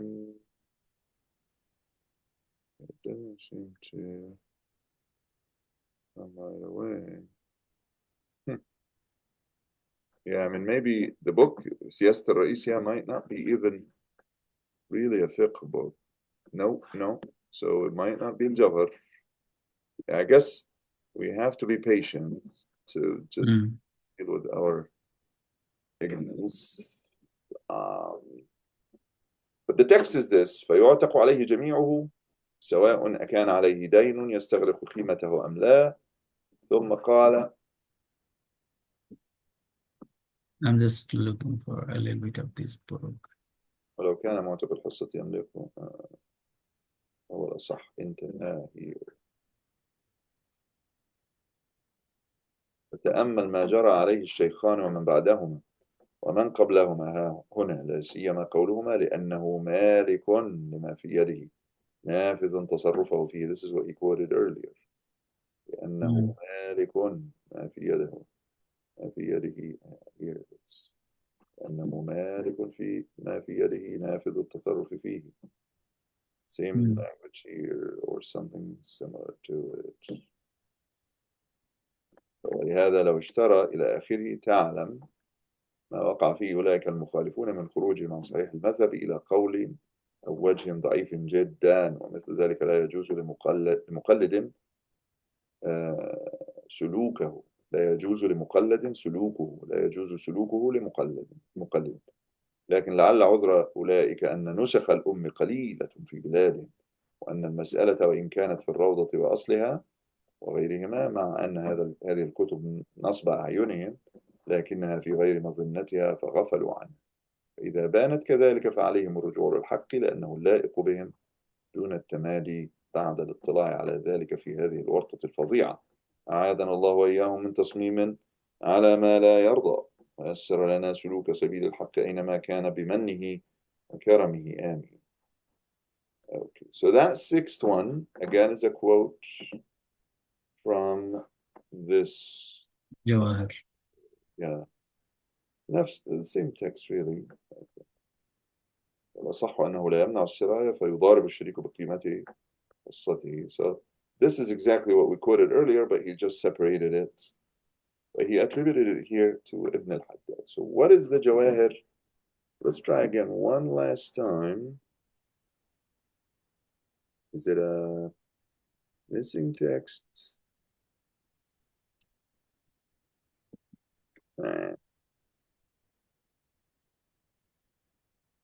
Now, of course, when we have these long lists of books of Shafi'i law, eventually something comes out. Jawharatun Nayyara. Sure. Let's read about this Ibn al-Haddad just to see. This is Dhahabi, صاحب كتاب الفروع. So this is an early text. في المذهب والأولى 64 و200. That's really early. وسمع أبا الزنباعي روح بن الفرج وأبا يزيد القراطيسي والفريابي نسائي منجنيقي ولازم النسائي كثيرا. Is he the same? He is a Shafi'i. وكان تقيا متعبدا يحسن علما كثيرا، كان من محاسن مصر. Egyptian guy. صنف كتاب أدب القاضي في 40 جزءا، كتاب الفرائض.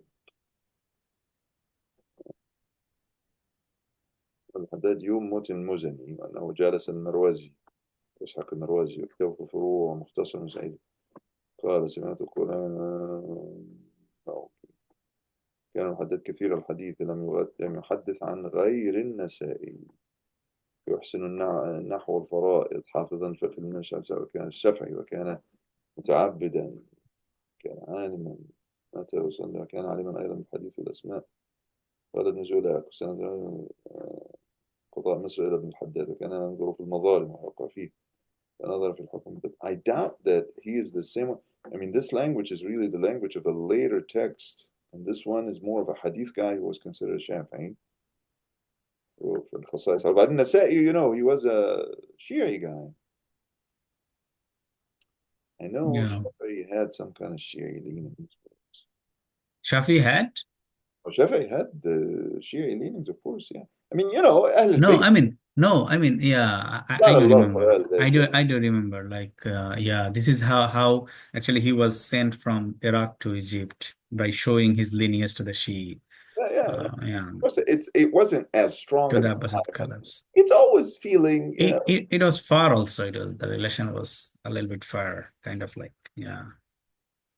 Anyway, you can choose, but this is the same question, so there's But nothing. he defended himself in front of Khalifa al Harun al Rashid. He defended himself. Yeah. I mean, He of course, said, in his mind, you know, the Umayyads are not legitimate, yeah, but so are the Abbasids. yeah, And eventually, you know, when you get older, you don't want to do revolution and all that. Just study and teach, because you're not going to change the world, especially the political world. It goes with different rules. yeah. Okay, possible argument here. فإن قلت لا حجة فيما ذكرت عن الشيخين, that's Rafi and Nawawi. Don't confuse these shaykhain. Oh, Shaykhain in Shafi Mazhab is Rafi and Nawawi. Right, very good. Yeah, don't ever say Abu. And this is explicit in Ali Gumah. This is what Shaykhan means in Shafi'i law, not Abu Bakr and Umar. So if someone says this kind of courage, but all the way, someone has courage pills and says, even what they say, Rafi and Nawawi, in these questions of the Sirayat al-Itq, isn't final. لا حجة, it's not decisive.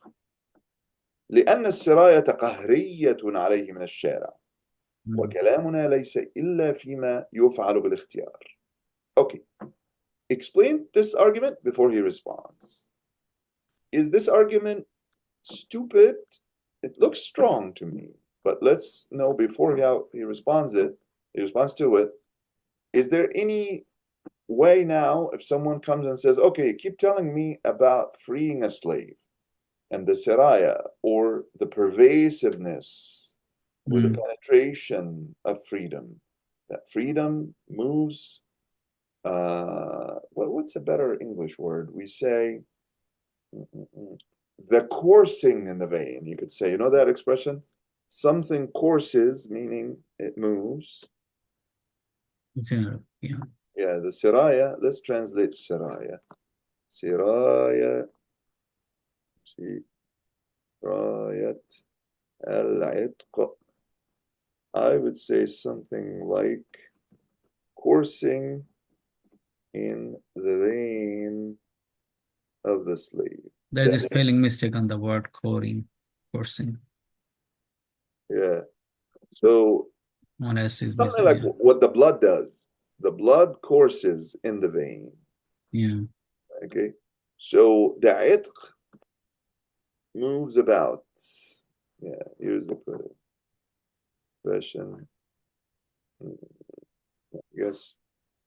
Define course in vein. Define.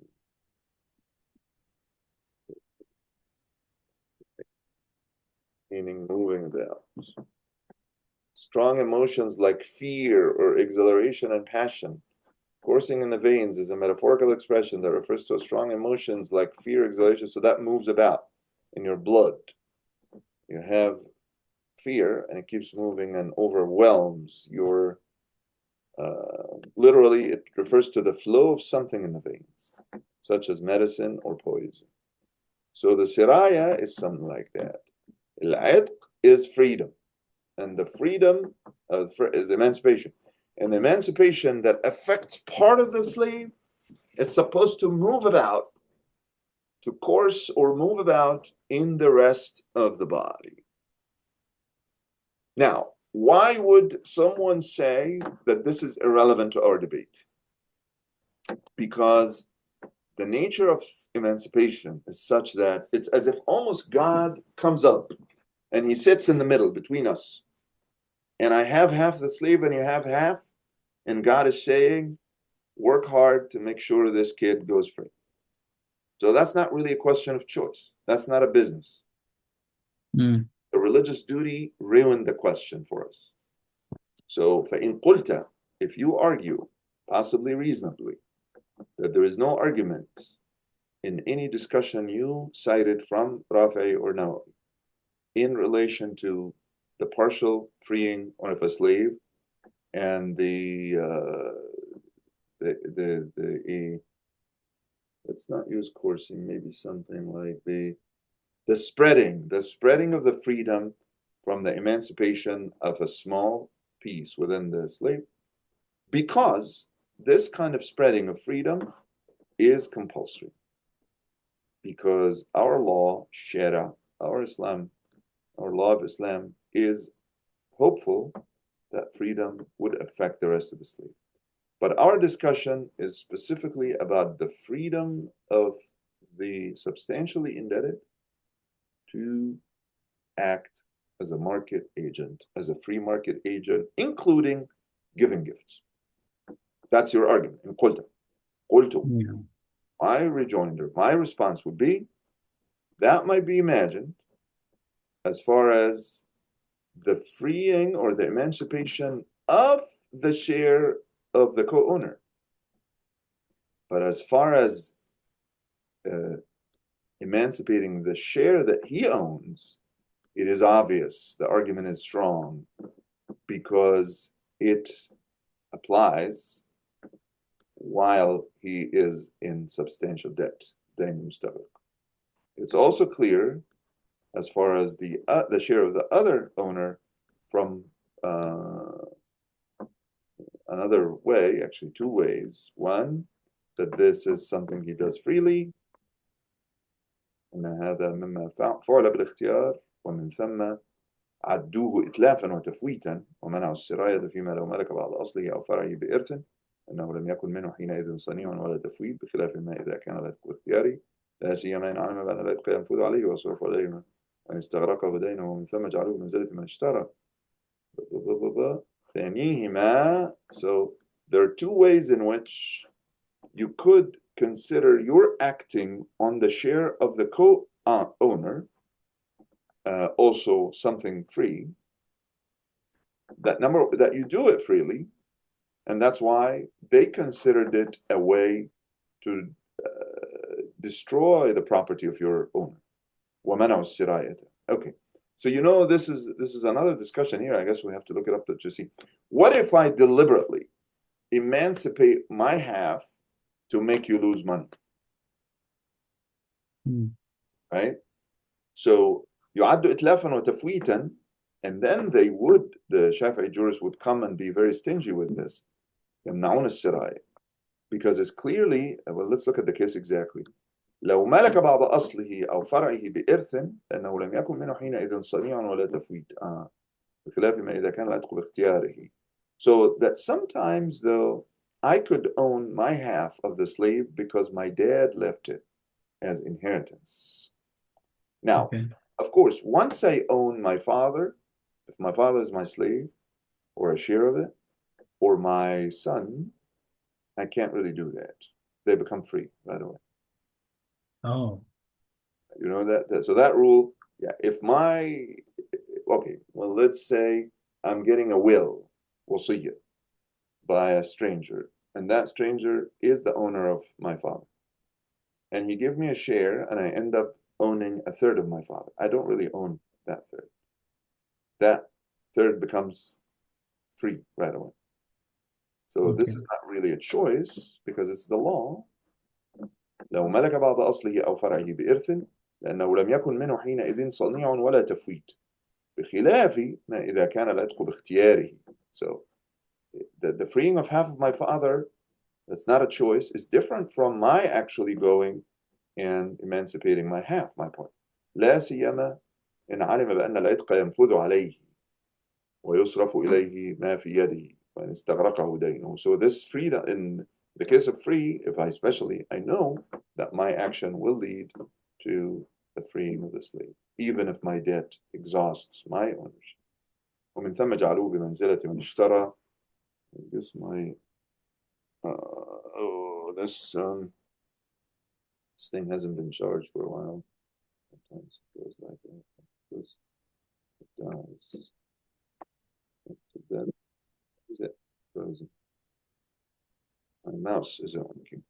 من ثم جعلوه بمنزلة من اشترى بما في يده الذي استخرجه دينه عبدا وأعتقه. Right. So these are the two that are similar is if I emancipate the half that I own, or if I end up buying a new slave and free it. In both cases, I have freedom. But in the case of my freeing my father or my son, I can't own these people. Father or grandfather, by the way, any aslu, any father. By owning half of it, that person, that half or whatever, that third becomes free because I can't own it. Okay, so this is the first one. Yeah, he's really exhausting, this guy, because he's giving us so many things. Yeah. The distinction again in the beginning. Yeah, the objection, we started here, فَإِن قُلْتَ. Okay. فَإِن قُلْتَ, the distinction, the objection is that anything related to Sirayat al-Abd doesn't work. He says, no, it does, because, and he gave 2 points. 2 points, yeah. The first point was, if there is freedom, in fact, in your acting on your half. Okay, so it's not that because God wants the slave to be free, that then you don't have any freedom. You have freedom. You could make it work, or you could make it not work. This is ikhtiyar. That's why, so as far as your nasib, there's no question that you have freedom. Okay, he made that. هذا إنما يتوهم العتق نصيب الشريك. أما بالنسبة للعتق نصيبه, it's clearly free. Okay, as far as the nasib al-sharik, there is still some freedom too, because you can do things that the jurists don't allow. Like if you own half of your father or something like that, and then you have some free. Now, in this case, yeah, you don't have any freedom. But if you do any freedom, that could make the jurists say that you're trying to free that slave to make it a problem for your co-owner. Okay, so there is freedom. ثانيهما أن تعليلهما السابق وقولهما ولهذا لو اشترى إلى آخره صريحان فيما ذكرناه, because in this case there is choice also. فبفرض ما ذكر في السراية وأنه لا حجة فيه الحجة الصريحة التي لا تقبل تأويلا في هذين الأمرين وأنه حجة فيه فتأمل ذلك فإنه دقيق مهم. Okay, here's another objection. But let's just understand this one. So Ibn Hajar is convincing here, actually. He's saying this counter argument by someone who's saying don't ever bring cases that involve the spreading of freedom in a slave. Because in this case, this is as a matter of the religious law, we don't have freedom because God is there wanting the freedom, wanting the emancipation to spread. And he says, no, that's actually not true. You do have freedom, even though God wants the slave to be free. Because you can do a lot of things to your share, even if you're in debt. And you can do things to your co-owner's share. In both cases, you have freedom. Don't tell me that this doesn't apply. This is still a good argument, what I provided, which is that in all these cases, Rafi'i and Nawawi talk as if the owner is free to behave in their property, even if that property is part of a slave. They act free. So all this supports my claim. Let's take one last one and then we can stop. فإن قلت, so one last objection. The last one. Yeah. فإن قلت فإن قلت سلمنا is this سلمنا oh, yeah. سلمنا ذلك لكن فإن قلت سلمنا ذلك لكن في قواعد الزركشي so زركشي comes here فرع المنثور. I have this book, no. المنثور في القواعد. This is very famous and we can find it because it's alphabetically ordered. Yeah. We can also find it very easily. What is the farra? فرع يشكل على ما قاله الشيخان وغيرهما ويشهد لما قاله أولئك المخالفون وهو ولو اشترى قريبه وعليه دين فقيل لا يصح الشراء والأصح صحته ولا يعتق بل يباع في الدين. فمنع الذين لعتقه في هذه السورة مع أنه قهري عليه كالسراية مشكل على ما تقرر فيها ويقتضي أنه لا يصح تبرع المدين. قلت هذا so here comes his opinion. هذا تحريف أو إجمال يحتاج لتقييد بإرجاع ضمير اشترى إلى المريد وحمل الدين على المستغرق لأن الذي صرحوا به وهو الصواب الذي لا يقبل نزاعا أن من ملك أضله أو فرعه عتق قهرا عليه عقب الملك ما لم يكن مريدا عليه دين مستغرق وعليه دين مستغرق لأن المريض مريض محجور عليه في كل ماله إن كان عليه دين مستغرق وإلا ففيما لا يحتمله ثلثه وقد صرحوا بالسراية في من اشترى بعد قريبه مع تقريبهم أنه لا فرق في السراية بين أن يكون عليه دين مستغرق أو لا ومنه يعلم أن المدين الذي دينه يستغرق جميع ماله لو اشترى بعد أصله أو فرعه اعتق عليه ما اشتراه وصار العتق إلى باقيه فيلزمه قيمته لمالكه ولا نظر إلى ما عليه من ذلك الدين فكيف مع ذلك يتعقل صحة هذا الإجمال الذي وقع فيه الزركشي بتقدير أن النساخ لم يحرفوا شيئا لكن الظاهر أنه من تحريفهم ويؤيده أن النسخة التي رأيت فيها ذلك يغلب عليها السقم والتحريف. Very good. So we'll stop here. So what is this one? Zarkashi's language that he accuses of being generalized or possibly distorted gives some support. If someone buys his own relative, Yeah. we will get a bunch of cases where I might be in my last illness and I'm about to die. What happens? Is there an automatic Hajar? Yes, if I am in my last illness and there is a debt that will cover all my property, then yes. And if I have a dain that doesn't cover everything, then my action, of course, is limited to the third, right? You know, the will is limited to the third. So if I'm dead, then of course I own only the third. If I'm sick and I'm about to die, I also own only the third. So that's the limitation. So let's say this person, let's follow the case as presented in al-Manthur and al-Qawa'id. لو اشترى قريبه وعليه دين. So I bought, let's say, own relatives or nearest one. Right. And is it اشترى من قريبه? It could be min قريبه, yeah. Because then it will be limited only, actually, if it is a transaction that would benefit a relative who may or may not be an heir, then that won't work at all because لا وصية لوارث. Okay. قيل لا يصح الشراء ولا صح صحته ولا يعتق بل يباع في الدين. Okay. So there is one view that you can't, we don't allow that sale, but the better view is that yes, that sale is acceptable and that person shouldn't be emancipated. Rather, we sell the slave in order to pay the debt. Here, منع الدين لعتقه في هذه الصورة مع أنه قهري عليه كالسراية مشكل على ما تقرر فيه ويقتضي أنه لا يصح تبرع المدين.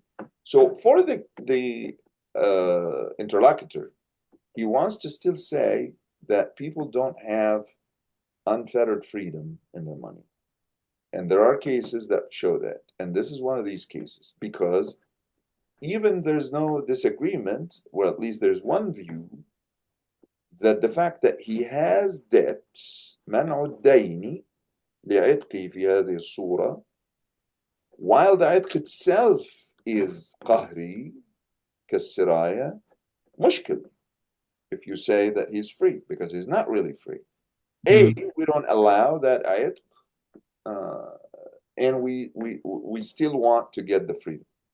He says هذا تحريف أو إجمال يحتاج لتقييد. So either Zarkashi never said that, which means that the copier has a problem. I'll be done in 3 minutes if you want to talk. You want to call again in 3 minutes? Yes, okay. I will when you finish, tell me, so I will log in. Okay, yeah. So you want to go to the Zoom? Come, we're still in the same room. Okay. Come to the same room. Yeah. Mahdi will. 3 minutes. Very good. Yeah. Salam alaikum. So قلت هذا تحريف أو إجمال يحتاج oh no. So التحريف, that's an easy case, we understand it. He says it's not in the book. Okay. I have seen in that copy so many problems. يغلب عليها السقم والتحريف. You understand that one. But let's say the إجمال. How do we understand the إجمال? يحتاج تقييد بإرجاع ضمير اشترى إلى المريض. Oh, this is one problem with Zarkashi. He has these short sentences and they're sometimes very complicated. لو اشترى قريبه, meaning لو اشترى المريض قريبه. Okay. Yeah. وعليه دين. على المريض دين. Yeah, and الدين has to be مستغرق. has to be قريب المريض. فقيل لا يصح الشراء والأصح صحته ولا يعتق. So okay, إذا اشترى إذا المريض اشترى قريبه وعليه دين مستغرق, then we can save what he's saying. لأن الذي صرحوا به هو الصواب الذي يقبل نزاعا أن من ملك أصله أو فرعه عتق عليه قهرا عقب الملك ما لم يكن مريضا. So in the case of the مريض, there's no عتق وعليه دين ما لم يكن مريضا عليه دين مستغرق لأن المريض محجور عليه في كل ماله إن كان عليه دين مستغرق وإلا ففيما لا يحتمله ثلثه, meaning عليه دين يحتمل ثلثه. وقد صرحوا بالسراية فيمن اشترى بعض قريبه مع تقريرهم أنه لا فرق في السراية بين أن يكون عليه دين مستغرق أو لا. We have to be clear about the doctrine here. If you own half of your relative, you're only probably recommended to free the slave. We cannot be forced really to sell that slave. But with the debt, then the siraya gets stronger. ومنه يعلم أن المدين الذي دينه يستغرق جميع ماله لو اشترى بعد أصله أو فرعه عتق عليه ما اشتراه وسار العتق إلى بقيه فالزمه قيمته لمالكه ولا نظر إلى ما عليه من ذلك الدين ولا yeah. And this is so to save it, you have to say that it's specific. The best you can do, best you can make of this, assuming that the copy is not distorted, is that he means to talk about a very specific case. So how does that affect what we're saying? It remains true that people are free until they're not. You are free until you are not. When are you not free? Very rare cases. Either the judge seizes your property, or what you own is a share in a slave, which leads to siraya, the spreading of the freedom. Or else? Other cases. There are very few cases where the freedom disappears. He is acting on the assumption that as long as there is no direct act by a court, there would be very few limitations on the activities of someone who is in debt. Even when the ghurama begin to say, the creditors say, pay what you owe, you have to get to that point where the person has no freedom. If that person is sick and is about to die, and he keeps buying slaves and wants to free them or something, yeah, you might, and all this might be reviewed, and after he's dead, he will not be taken as an owner. There will be restrictions. Yeah, I think Ibn Hajar is really extreme, and it's great to see that clarity, that he's an extreme individual. Yes, there are moments where he says, at least you have to tell me that there's a disagreement. At least you have to acknowledge, and this is to Abdurrahman ibn Ziyad, and anybody who wants to be like him, at least you have to acknowledge that this is not as easy. Your answer seems to be saying, the moment we know that these people have a lot of debt, they don't have the freedom to give gifts, especially if they're trying to make it hard for their creditors to collect their money. In fact, he says you should go the other way around. You should assume these people are free, and you have to work really enough to tell me for sure why these guys are not free. You have to make them free. So next Friday, let's stop recording.